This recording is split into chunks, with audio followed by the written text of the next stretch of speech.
Thank you for your patience. We had a very good but long meeting with the chairpersons of the House of Representatives in the Oval, and it went a little longer, but it went very well. Thank you all for being here. I'm accompanied by the Vice President and the Secretary of Treasury, Janet Yellen, and I want to talk today about our plan. And the January job numbers came out today. And while we're grateful for everyone who found work and is earning a paycheck, it's very clear our economy is still in trouble. We added just 6,000 private sector jobs in the country last month. Overall, we added 49,000 jobs. And this at a time when we have more than 10 million people out of work. 4 million people have been out of work for 6 months or longer. And 2.5 million women have been driven from the workforce. 15 million Americans are behind in the rental payments. 24 million adults and 12 million children literally don't have enough food to eat. These aren't Democrats or Republicans, they're Americans, and they're suffering. They're suffering not because of anything they did. Through no fault of their own, they're suffering. Once-in-a-century virus has decimated our economy, and it's still wreaking havoc on our economy today. And so much of it is still about the virus. We're still in the teeth of this pandemic. In fact, January was the single deadliest month of the whole pandemic. We lost nearly 100,000 lives. I know some in Congress think we've already done enough to deal with the crisis in the country. Others think that things are getting better and we can afford to sit back and either do little or do nothing at all. That's not what I see. I see enormous pain in this country. A lot of folks out of work, a lot of folks going hungry, staring at the ceiling tonight wondering, what am I going to do tomorrow? A lot of folks trying to figure out how to keep their jobs and take care of their children. A lot of folks reaching the breaking point. Suicides are up, mental health needs are increasing, violence against women and children is increasing. A lot of folks are losing hope. And I believe the American people are looking right now to their government for help, to do our job, to not let them down. So I'm going to act, and I'm going to act fast. I'd like to be doing it with the support of Republicans. I've met with Republicans. There's some really fine people who want to get something done, but they're just not willing to go as far as I think we have to go. I've told both Republicans and Democrats that's my preference to work together. But if I have to choose between getting help right now to Americans who are hurting so badly and getting bogged down in a lengthy negotiation, or compromising on a bill that's up to the crisis, that's an easy choice. I'm going to help the American people who are hurting now. That's why I'm so grateful to the House and the Senate for moving so fast on the American Rescue Plan. Here's what's in that plan.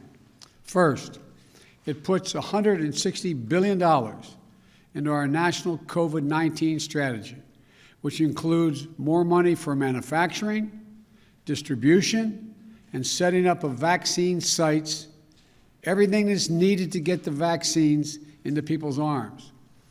There's simply nothing more important than us getting the resources we need to vaccinate the people in this country as soon, as quickly as possible. So job number one of the American Rescue Plan is vaccines.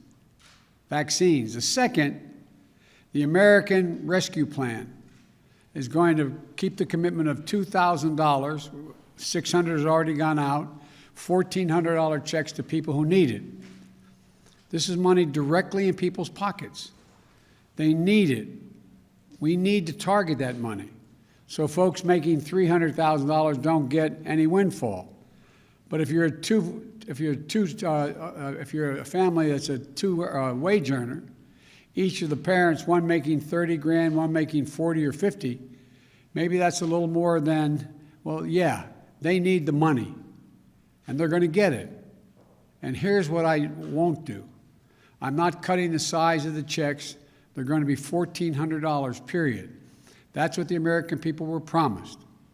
Very quickly, here's the rest of my plan. It has money for food and nutrition so that folks don't go hungry. I think our Republican friends are going to support that. It extends unemployment insurance, which is going to run out on March 13th of this year to the end of September of this year, because we're still going to have high unemployment. It helps small businesses, thousands of whom have had to go out of business. It has money to help folks pay their health insurance. It has rental assistance to keep people in their homes rather than being thrown out in the street. It's got money to help us open our schools safely. It has money for child care, for paid leave. It gets needed resources of state and local governments to prevent layoffs of essential personnel, firefighters, nurses, folks who are school teachers, sanitation workers. It raises the minimum wage. It's big and it's bold, and it's a real answer to the crisis we're in.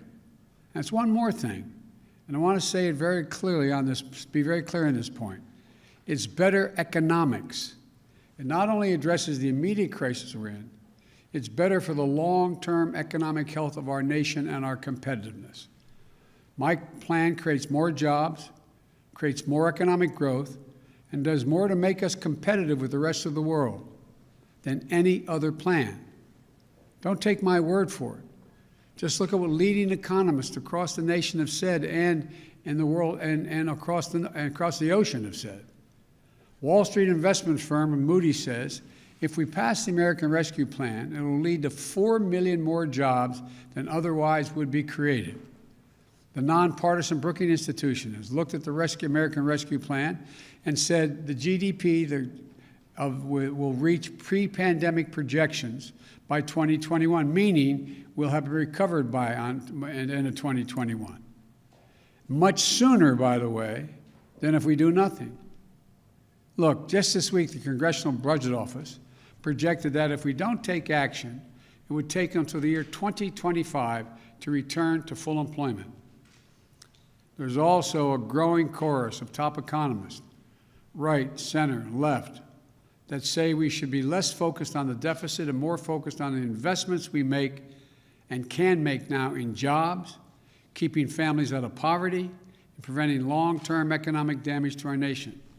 The simple truth is, if we make these investments now, with interest rates at historic lows, we'll generate more growth, higher incomes, a stronger economy, and our nation's finances will be in a stronger position as well. And the payoff won't just be in jobs, but in our global competitiveness as well, because we'll be regaining our economic strength faster. So, the way I see it, the biggest risk is not going too big if we go too small. We've been here before. When this nation hit the Great Recession that Barack and I inherited in 2009, I was asked to lead the effort on the Economic Recovery Act to get it passed. It was a big recovery package, roughly $800 billion.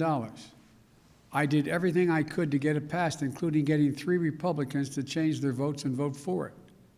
But it wasn't enough. It wasn't quite big enough. It stemmed the crisis, but the recovery could have been faster and even bigger.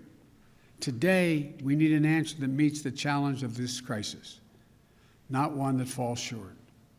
And that's the issue facing the country right now.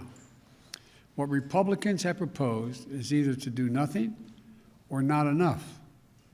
All of a sudden, many of them have rediscovered fiscal restraint and the concern for the deficits. But don't kid yourself. This approach will come with a cost. More pain for more people for longer than it has to be. Secretary Yellen talks about the scarring effect that comes with prolonged economic pain. We see that scarring effect in economic data, but more important, we can see it in the lives of people living with long-term unemployment, living in hunger, at wit's end over how to keep their jobs, take care of their kids. And then she talks about the need to alleviate long-term suffering in the economy. We can do that. We don't have to wait until 2025 to get back to full employment, which will be the case if we don't do this. Again, independent analysis from places like Moody's, on Wall Street, Brookings Institution, the American Rescue Plan could achieve that by the beginning, full employment by the beginning of next year. So to me, this is what this moment comes down to. Are we going to pass a big enough package to vaccinate people, to get people back to work, to alleviate the suffering in this country this year? That's what I want to do. Or are we going to say to millions of Americans who are out of work, many of whom have been out of work for 6 months or longer, who've been scarred by this economic and public health crisis, don't worry, hang on, things are going to get better. We're going to go smaller, so it's just going to take us a lot longer, like until 2025. That's the Republican answer right now. I can't in good conscience do that. Too many people in the nation have already suffered for too long through this pandemic and economic crisis. And telling them we don't have the money to alleviate their suffering, to get to full employment sooner, to vaccinate America after $8 trillion in deficit spending over the past 4 years, much of it having gone to the wealthiest people in the country, is neither true nor necessary. We do have the resources to get to full employment sooner. We do have the tools to reduce a lot of suffering in this country. We just have to choose to use them. So it's time to act. We can reduce suffering in this country. We can put people back to work. We can gain control of this virus. That's what the American Rescue Plan does. And that's what I'm determined to do. And that's what I hope we're going to be able to do in the near term. So may God bless you all. May God protect our troops. And I truly believe real help is on the way. Thank you all so very much. Thank you. Mr. President, how